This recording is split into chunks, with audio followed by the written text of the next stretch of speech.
I am so excited. I'm so excited. I'm so excited. Yo, what's up?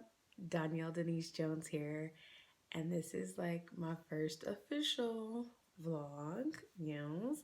And if you have been following me on Instagram or Facebook, you already know I am in the fight of my life battling stage 3 breast cancer.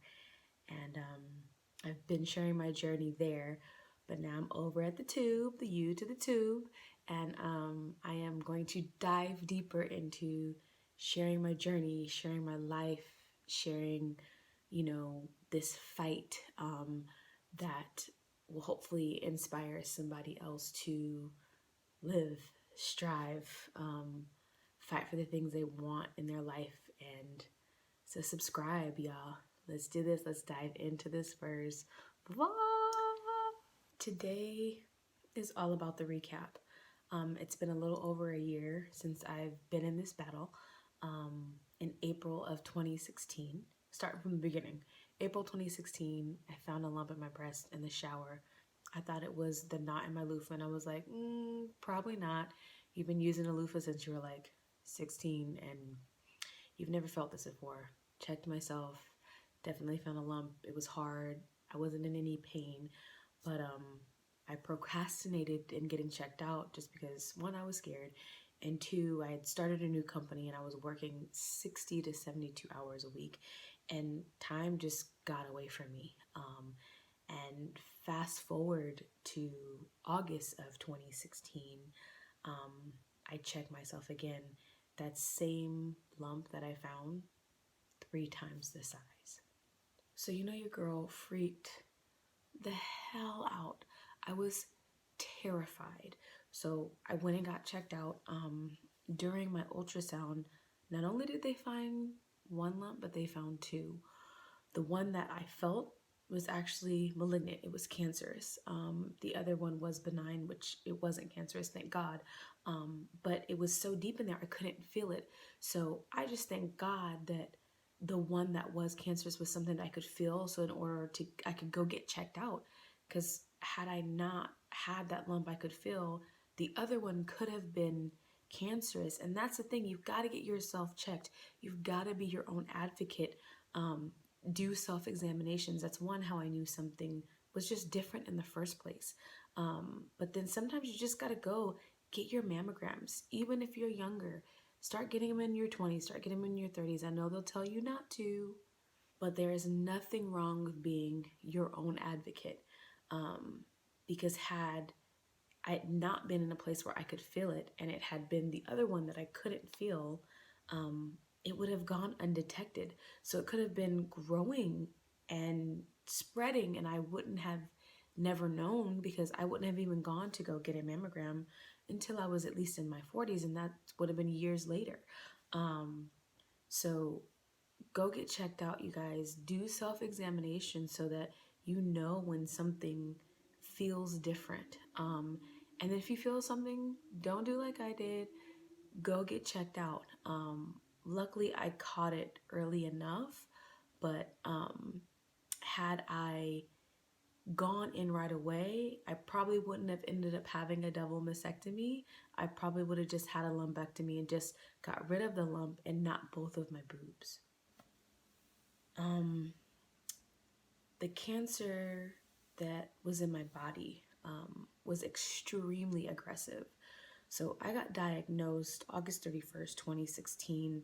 During the month of September, I met my surgeon, my oncologist. They were trying to figure out my treatments. I was also researching, holistic doctors, seeing nutritionists, just finding everything I could find to help save my life, right? And during that time, they also told me that the cancer was estrogen positive. So they were telling me that I wasn't going to be able to have children because of the trauma that my ovaries were going to go through, because they were going to need to shut my ovaries down.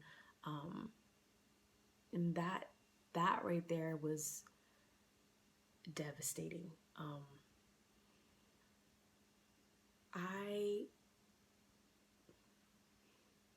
That for me was harder to hear, that I couldn't have they're telling me I couldn't have a baby. I'm believing different.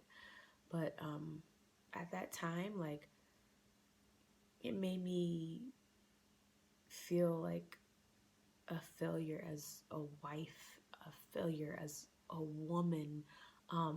That's what we're here for. We were created to reproduce, and for somebody to look you in your face and say, like, if you get pregnant, it's definitely gonna have to be a miracle from God. That was a hard pill to swallow, and secretly I'm choking on it because I haven't swallowed it yet, because God's gonna allow me to have a boo-boo. I'm gonna have little ties running around. That's my husband. So, just to give you an example of how aggressive, this cancer was, April to August, tumor grows 3 times the size. I get diagnosed. At that time, there is no sign of it being anywhere but in my boobs. 4 weeks later, I do more testing. I go in for a checkup.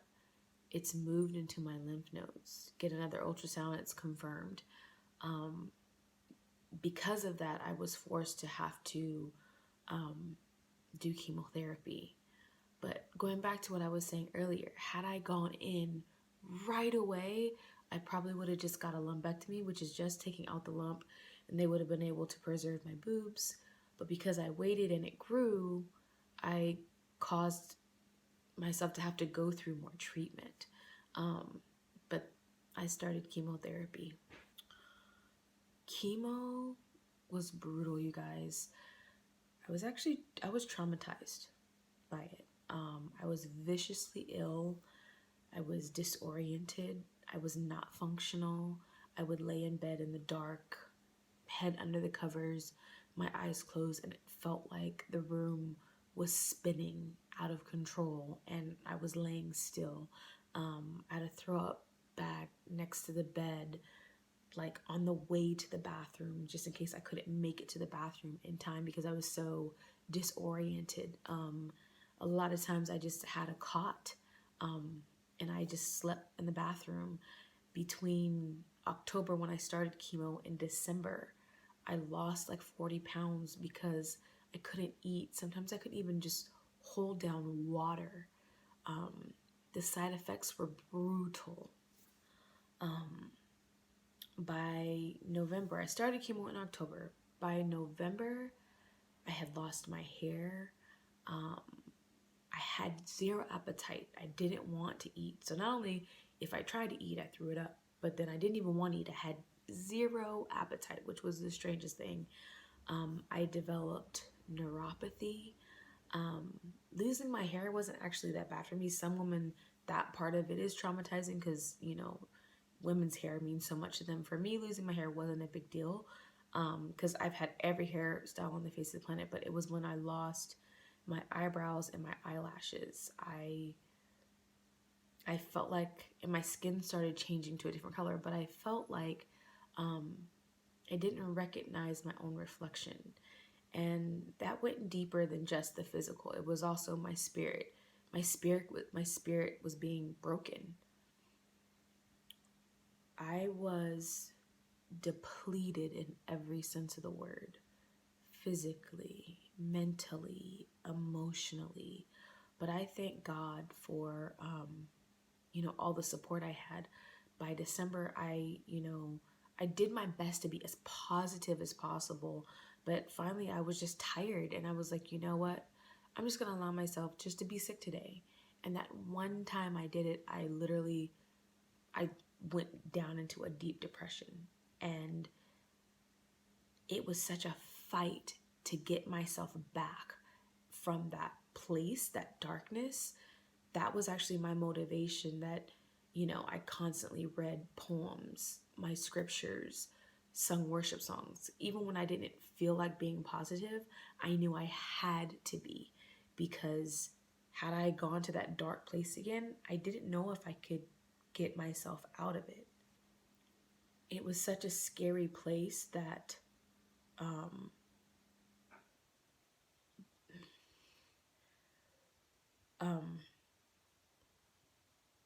I questioned if I was going to survive. I knew I wanted to survive. I believed God I was going to survive, but I couldn't even comprehend or rationalize or justify how sick I was. And there were times I was like, okay, God, do I need to make my amends? Is this it?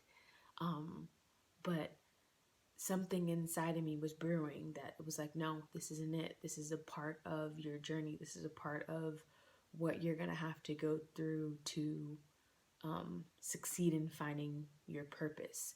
God put a strong, like, reset on my whole life with this situation because it stripped me of everything and made me vulnerable, but also allowed me to analyze who I was as a person, rebuild myself. I'm still rebuilding myself. I'm still in this battle. I'm still on this journey. But I developed neuropathy, like major neuropathy in my hands and feet. I had severe body aches. The side effects were brutal, y'all. But that was like the first half of my journey. I will continue to share the rest of this journey in the next vlogs. Before I get too wrapped up in this, I'm gonna cut it there. That's it for today. To be continued. I will share more of what I went through in the first half and what I went through from my surgery up until present day and what I'm still going to have to go through. I'll be in treatment well into next year. But please join me. I want to share my life. My cancer journey is not the only thing I want to share with you guys and talk about. But it's the thing right now that's kind of helping me redirect, rebuild, restructure who I am as a person, my life, and giving me a surge to live more boldly, giving me a surge to fight my fears, giving me a surge to want to be a better person, giving me a surge to, what is it? Be determined to live out my purpose. Because I see life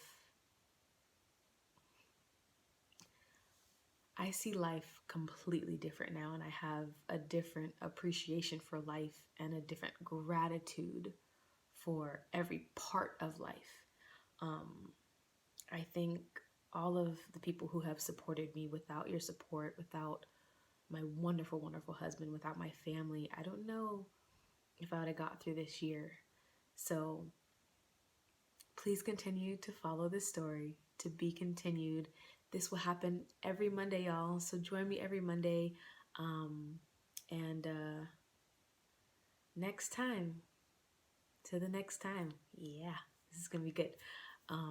But this is Donyelle Denise, and I am taking my life back.